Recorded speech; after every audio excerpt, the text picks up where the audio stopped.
repot tuh sebenarnya banyak yang ngomong nggak pakai data. Jadi ngomong seenaknya aja dia gitu. Makanya saya suka nantang-nantangin juga gitu. Yang mau ngomong tuh pakai anu lah, data lah. Jangan ngomong kita mendidik saya ulangi ya, rakyat kita tuh jadi bodoh. Atau kita jadi pembohong. Nanti pembohong kena operasi lagi, repot lagi tuh. Yang ekonom dia bilang dokter gini-gini. Saya telepon itu satu dokter terkenal itu. Saya bilang, kau kok jadi berubah angka-angkamu, saya bilang. Jangan kau, maaf Pak ini. Jangan kau lacurkan profesionalismemu, hanya kau ingin sesuatu. Ada ekonom bilang ini, begini. Kau waktu dulu menjabat, beres nggak kau bikin gitu? Ya, beres nggak? Nggak beres juga kau bikin, malah kau punya apa di audit BPK kau nggak beres juga, kau segitu. Jadi jangan Anda terus berapa macam-macam. Nggak usah, kalau orang-orang yang dokter-dokter ekonomi itu usahanya pernah gagal, jangan komentar. Ya. I'm serious, jangan komentar. Kalau usaha lu pernah maling-maling, lu juga jangan ngomong. Karena jejak digital kita itu pasti ketahuan. Lagi berada di Mako Menwa Wima Makara. Iya betul. Bisa ceritakan nggak kapan mulai masuk dan waktu itu bagaimana suasana di Wima Makara itu? Baik, terima kasih banyak Mas Rahmat atas undangannya bisa tampil di depan Mako, Markas Komando Resimen Mahasiswa UI. Iya, saya masuk mahasiswa UI jurusan Fisika, Program Studi Proteksi Radiasi FMIPA UI. Kemudian saya tertarik menjadi anggota Menwa UI karena itu adalah bagaimana membina jiwa kita menjadi patriot bangsa, bela negara, iya kan? Ya. Sebelumnya juga saya pernah juga aktif di BPM, Badan Perwakilan Mahasiswa. Bahkan waktu itu ikut melantik ketua senat karena saya ketika itu yang paling senior. Jadi masuk tahun 83 lah. Komandan kami ketika itu adalah Bang Patrick dari Fakultas Ekonomi UI. Ya. Pengalaman yang menarik selama di Menwa itu. Oh iya, sangat menarik Mas. Bagaimana menjalin kebersamaan, bagaimana juga kita itu harus bersatu padu. Kami kan latihan di Damil, latihan dasar militer, di Rindam, ya, yang di daerah Pasar Rebo sana. Kemudian masuk ke lapangan, di sana itu digembleng 1 minggu. Sangat menarik waktu itu. Dan salah satu pesertanya adalah sahabat yang sudah mendahului kita, Haris Ali Murfi, anaknya almarhum Ali Murtopo. Sangat baik, dia satu grup sama saya. Nama kami itu Angkatan Jaya 4. Kemudian sekarang bekerja di mana sekarang? Oh ya, saya bekerja di Badan Pengawas Tenaga Nuklir, Bapeten. Ada itu nggak pengalaman yang barangkali sebagai Mako Menwa bekerja sebagai ASN di Bapeten?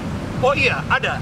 Jadi karena saya bekerja di Badan Pengawas Tenaga Nuklir, itu kan harus betul-betul kita konsisten dalam hal pengawasan. Jadi persyaratan keselamatan itu, parameternya itu harus kita patuhi. Tidak boleh melenceng, meskipun memang ada deviasinya, tetapi ada tolerable-nya yang harus kita jaga. Nah, saya sebagai inspektur keselamatan radiasi, juga inspektur keamanan sumber radioaktif. Nah, ini keamanan ini sangat erat kaitannya dengan waktu saya dibina di Menwa ini. Apa tuh? Iya. Jadi ada keamanan sumber radioaktif itu terkait dengan ancaman dari teroris, dan juga bila disalahgunakan penggunaan nuklir ataupun sumber radioaktif itu yang disebut dirty bomb. Nah, di situ saya lihat, makanya saya tertarik di sini. Ini saya kaitkan dengan juga adanya 2 jenis alat deteksi nuklir yang dipasang di lingkungan Istana Presiden. Radiation Portal Monitor dan Radiation Detection and Monitoring System, RDMS. Ada itu dipasang di lingkungan Istana Presiden. Nah, itu saya sangat sesalkan, kami sangat sesalkan. Mengapa itu dipasang di lingkungan Istana Presiden? Karena tidak bermanfaat. Dan terutama lagi, barang itu waktu dipropos, diajukan bukan untuk dipasang di lingkungan Istana Presiden. Tetapi itu adalah milik Bapeten dalam rangka untuk bagaimana mensosialisasi kaitan dengan keamanan manakala ada pameran. Nah, itu diperagakan oleh Bapeten. Tapi untuk menghindari adanya dugaan tindak pidana korupsi pengadaan barang, dan dibuatlah suatu triki lalu dipasang di lingkungan Istana Presiden. Nah, itu menjadi suatu kekhawatiran saya. Tidak ada gunanya itu, tidak bermanfaat barang itu di lingkungan Istana Presiden. Begitu Pak Rahmat. Ya. Saya dengar katanya ini ada salah satu kritikan terhadap pemerintahan ya. Ya. Pak LBB pernah cerita mengenai bahwa siapapun yang mengkritik harus ada bukti-bukti yang nyata. Gimana komentarnya? Nah, dalam rangka itulah, terima kasih banyak ini ya. Dengan segala hormat saya kepada Bapak LBB, Bapak Luhut Binsar Panjaitan, yang kita tahu beliau dipanggil sebagai ompong. Kalau saya selaku orang Batak memanggil beliau adalah sebagai tulang ataupun paman, ya, dari segi kekerabatan. Saya sangat hormat beliau, bahkan saya selalu mengikuti beliau. Bahkan juga ada keinginan beliau agar Indonesia memiliki senjata nuklir. Itu juga sudah pernah saya buat tanggapan di tulisan. Nah, saya pun mengkritik pemerintah bukan asal-asalan. Saya mengkritik itu punya alasan yang sangat kuat, logis, taktis, dan strategis. Karena saya tidak mau dicap sebagai pengkritik yang dikategorikan oleh Bapak LBB sebagaimana ada di dalam YouTube yang kita tahu ya. Itu pada saat beliau Menteri Maritim ya, belum menjadi Menteri Koordinator Maritim dan Investasi. Betul, jadi saya sangat setuju dengan beliau. Jangan asal-asalan mengkritik, jangan berbohong. Nah, saya tidak berbohong. Kalau saya berbohong, tentu saya sudah dapat risiko. Karena di buku saya itu sudah saya sebutkan mencegah 1 triliun, termasuk 3 jenis alat deteksi nuklir yang rencananya akan diadakan secara bertahap, itu multi years. Nah, begitu Pak Rahmat, saya bertanggung jawab apa yang saya tulis di dalam buku itu. Saya tidak berbohong. Terima kasih. Perkembangan selanjutnya mengenai kasus ini bagaimana?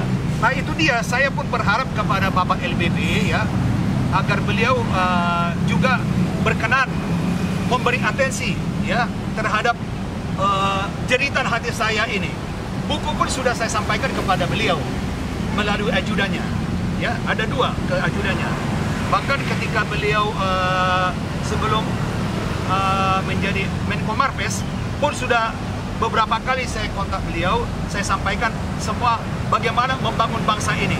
Ya, jangan terlalu percaya kepada pimpinan Bapeten yang ternyata kalau istilah Pak Johan Budi, beliau juga tidak setuju alat deteksi nuklir dipasang di lingkungan Istana Presiden jika itu berbau proyek. Ya, beliau ada WhatsApp jabrian dengan saya di situ. Beliau mempertanyakan saya, lalu saya jelaskan. Tetapi beliau bilang beliau tidak berdaya untuk bagaimana agar ini alat deteksi nuklir ini tidak dipasang di Istana Presiden, karena itu sudah dilakukan pendekatan oleh Bapeten melalui Kementerian Sekretaris Negara. Ada di sana di unit kerja yang berhubungan dengan Bapeten ya. Saya punya bukti bahwa sesungguhnya barang itu tidak dipasang di lingkungan Istana Presiden. Demikian, jadi itu nggak ada manfaatnya. Saya pun sudah berbincang dengan beberapa orang pas pampres di sana, bahwa beliau-beliau itu pun merasakan tidak ada manfaatnya ini, karena pihak Bapeten pun sebagai pemilik sebetulnya, bukan Kemenseknek pemilik, pun sudah tidak pernah datang ke sana lagi. Itu mestinya bisa kita lihat di logbooknya barang itu, bahwa di situ harusnya ada rekamannya semua, apa saja yang dideteksi, ya kan? Bagaimana, apakah ada misalnya rilis dari radioaktif akibat percobaan nuklir, ataupun rilis akibat adanya suatu kecelakaan nuklir dari pembangkit listrik tenaga nuklir. Jadi sekali lagi, barang itu sudah tahun 2016 dipasang, sudah 6 tahun. Yakin saya juga sudah berbincang dengan vendornya itu, bahwa barang itu sudah tidak berfungsi lagi. Artinya tidak bermanfaat lagi sama sekali. Dulu Polda menyatakan ke saya, barang itu berfungsi. Ya, awalnya berfungsi. Berfungsi dengan bermanfaat itu beda.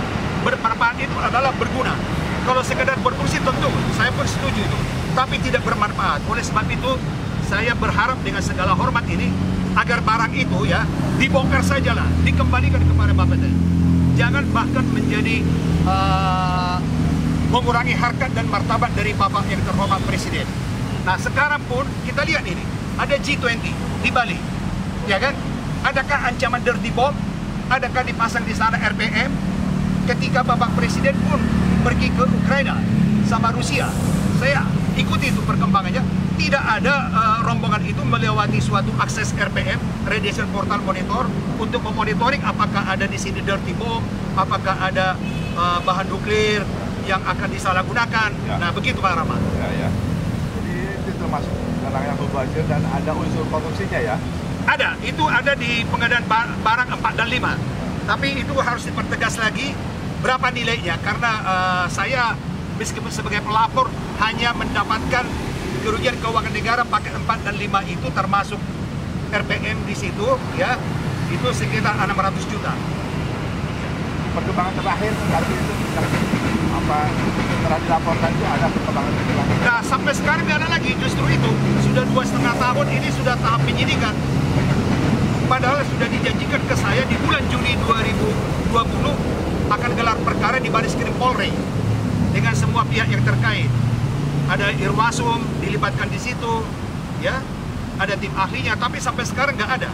Oleh sebab itu juga saya bermohon kepada yang terhormat Bapak Kapolri ini sama Bapak Kapolda, lihatlah, sekali lagi saya tegaskan, ya, pihak polisi yang menginginkan saya sebagai pelapor dari Baris Krim Polri, yaitu tadi saya bincangkan ya, ada Karomina di situ meminta saya dan teman saya menjadi pelapor. Bahkan sangat diapresiasi karena memang jelas ada markupnya. Satu unit barang itu ada markup sekitar 1,4 M. Jadi sangat senang ketika itu tim penyelidik di Baris Krim Polri. Harusnya saya dilindungi, bahkan dijaga, diberi perlindungan hukum. Ya kan, karena saya membantu tugas kepolisian. Tapi bahkan sekarang kepolisian membiarkan saya merana begini karena nggak ada kelanjutannya.